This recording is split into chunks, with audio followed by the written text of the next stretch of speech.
அனைவருக்கும் வணக்கம். மேசராசினியர்களுக்கு 12 ஆண்டுகளுக்கு ஒரு முறை மட்டுமே நிகழும் இந்த சுக்கிர குரு பகவானுடைய இணைவு இப்போது ஏற்பட இருக்குதுங்க. இந்த இணைவின் காரணமாக மேசராசினியர்களுக்கு குடும்ப சூழ்நிலை ரீதியாகவும் உத்தியோகம், தொழில், வியாபாரம், கலைத்துறை, அரசியல் துறை, மாணவ மாணவிகள், விவசாயத்துறையினர், பெண்மணிகள் என அனைவருக்குமே என்ன மாதிரியான நன்மைகள் எல்லாம் ஏற்பட இருக்கு என்பது குறித்தான முழுமையான பதிவு தான் இந்த வீடியோல நம்ம விரிவா பார்க்க போகிறோம். அதற்கு முன்னாடி சுக்கிர பகவானை பற்றி சற்று விரிவாக தெரிந்து கொள்வோம். சுக்கிரன் களத்திரக்காரகன் என அழைக்கப்படுகிறாரு.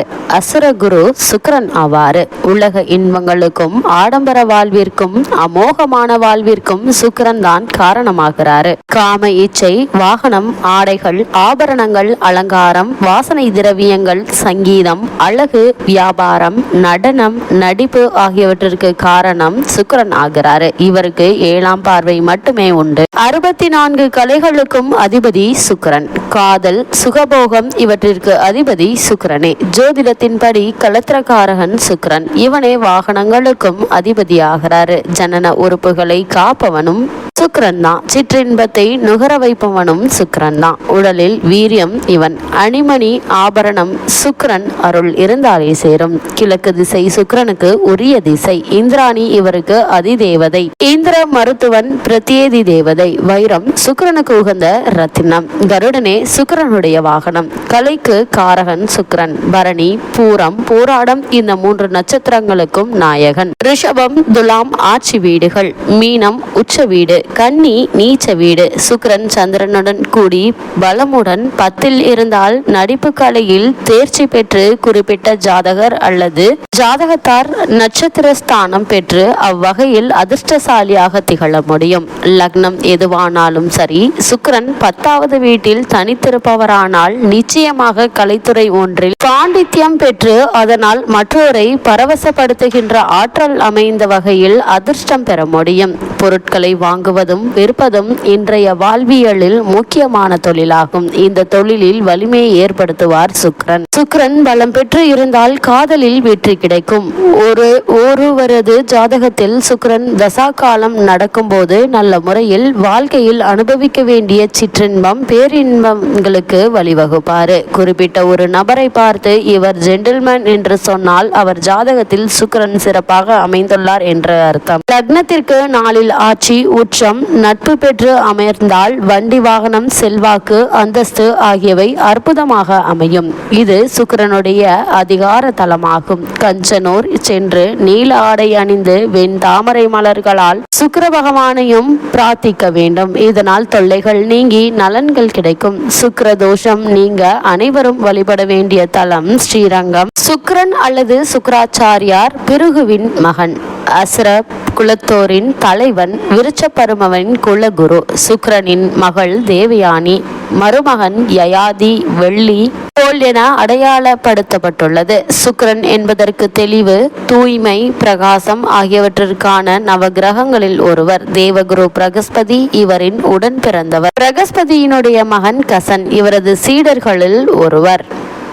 சுக்கிர பகவான் சுபமான யோகக்காரகன் எனப்படுவார். உலக வாழ்வில் எத்தனை சந்தோஷங்கள் தேவையோ அவை அனைத்தையும் நமக்கு தருபவர் சுக்கிர பகவான். குறிப்பாக மகிழ்ச்சியான மன வாழ்க்கை, குழந்தை பேறு அளிப்பவர் சுக்கிரன். அதற்கு அடிப்படையான தாம்பத்திய வாழ்க்கை மகிழ்ச்சியாக இருப்பதும் இவரது அனுகிரகத்தால் தான். சுக்கிர யோகம் அடித்தால் ஒருவர் குபேரனை மிஞ்சிய யோக வாழ்க்கையை மேற்கொள்வார் என்கின்றது சாஸ்திரம். சுக்கிர பகவானுக்கு உரிய சுக்கிரவாரத்தில் சுக்கிரஹோரையில் சுக்கிர பகவானை பிரார்த்திப்பதன் வழிபடுவதும் விசேஷமானது என்கின்றது ஜோதிட சாஸ்திரம். அஸ்வ கொடியை கொண்ட அசுரர்களின் குரு சகலர்களுக்கும் மங்கள வாழ்வை அளிப்பவர். இவர் பார்வை இருக்க பாவங்களும் துக்கங்களும் காணாமல் போகும். பொன்னும் பொருளும் மலையென சேரும். கடன் தொல்லைகள் நீங்காத தரித்திரம் எல்லாம் சொல்லாமல் போகும் என்கின்ற புராணங்கள். நேந்திரம், பிருகு, பார்க்கவன், சுகி, போகி, மகிழன், வெள்ளி, கவி, அசுரகுரு, புகர், களத்திரக்காரகன், மலைக்கோள் என்றெல்லாம் போற்றப்படுபவர் சுக்கிரன். சுக்கிர பகவான் மாய மந்திரங்களுக்கும் தந்திர வித்தைகளுக்கும் அதிபதி என்பதால் தீய சக்திகளுக்கும் எதிர்மறை எண்ணங்களுக்கும் அஞ்சுபவர்களில் சுக்கிர வழிபாட்டால் பலம் பெறலாம். பணி செய்ய ஆட்கள், பறந்து விரிந்த மாளிகை, வாகன வசதிகள், ஆபரண சேர்க்கை, ஊர் மெச்சும் வாழ்க்கை, 10 விதமான போகங்கள் என அத்தனை சுகத்துக்கு சுக்கிரனே காரகத்துவம் பெற்றவர். எனவே ஒருவருடைய ஜாதகத்தில் சுக்கிர திசை ஆரம்பிக்கும் காலத்தில் பூர்வ ஜென்ம புண்ணியம் சேர்ந்தால் அவர் சொல்ல முடியாத அதி அற்புதமான பலன்களை அனுபவிப்பாரு. தெருவில் நடந்து செல்பவர் திடீரென அரசு வாகனத்தில் உயர்ந்த பதவி பெற்று செல்வாரு. அவர் தொட்டதெல்லாம் பொன்னாகும், கண்ணில் பட்டதெல்லாம் சுபமாகும். அதே போல் சுக்கிர யோக ஜாதகக்காரர்களுக்கு திடீர் அந்தஸ்துகளால் சகல வளங்களையும் பெற்று சௌபாக்கியத்துடன் வாழ்வார்கள் என்கின்றது ஜோதிடம். சரி, சுக்கிரபலம் இல்லாதவர்கள் ஜாதகத்தில் சுக்கிர யோகம் இல்லாதவர்கள் என்ன செய்யலாம் என்று உங்களுக்கு தோன்றலாம். ஒருவருடைய பூர்வ ஜென்ம பலாபலன்களுக்கு ஏற்பவே இப்பிறவி அமைகிறது. அந்த வகையில் ஒருவருடைய ஜாதகத்தில் சுக்கிரபலம் இல்லை என்றாலோ, சுக்கிர திசையே சந்திக்க முடியாது என்றாலோ கவலை வேண்டாம். அவர்களுக்கு இறை வழிபாடும் பரிகார வழிபாடும் பலன் கொடுக்கும் என்கின்றது ஜோதிடம். இறைவன் அனுகிரகத்தால் பூர்வ ஜென்ம வினைகளுக்காக அசுப பலன்கள் குறையும் போது சுபிட்ச பலன்களும் சுக்கிர யோக வாழ்வும் கைகூடி வரும். சுக்கிர யோகம் கூடி வர வேண்டும் என்பதுதான் எல்லோருடைய ஆசையாக இருக்கும். சுக்கிரன் பாவ கிரகங்களோடு சேர்ந்து இருந்தாலோ, பாவ கிரகங்களுடைய பார்வை பட்டாலோ ஒருவருக்கு மோசமான பலன்கள் உண்டாகும். இதை சரி செய்ய சுக்கிரனுக்கு கிரக சாந்தி செய்ய வேண்டும் என்கின்றது ஜோதிடம். இதற்கு சுக்கிர சாந்தி என்ற பெயர். உண்மையில் சுக்கிரனுக்கு செய்யப்படும் பரிகார பூஜையில் சுக்கிரனுக்கு மட்டும் சாந்தி செய்வதில்லை. குறிப்பிட்ட ஜாதகத்தாருக்கு எந்த பாவ கிரகம் தொந்தரவு தருகிறதோ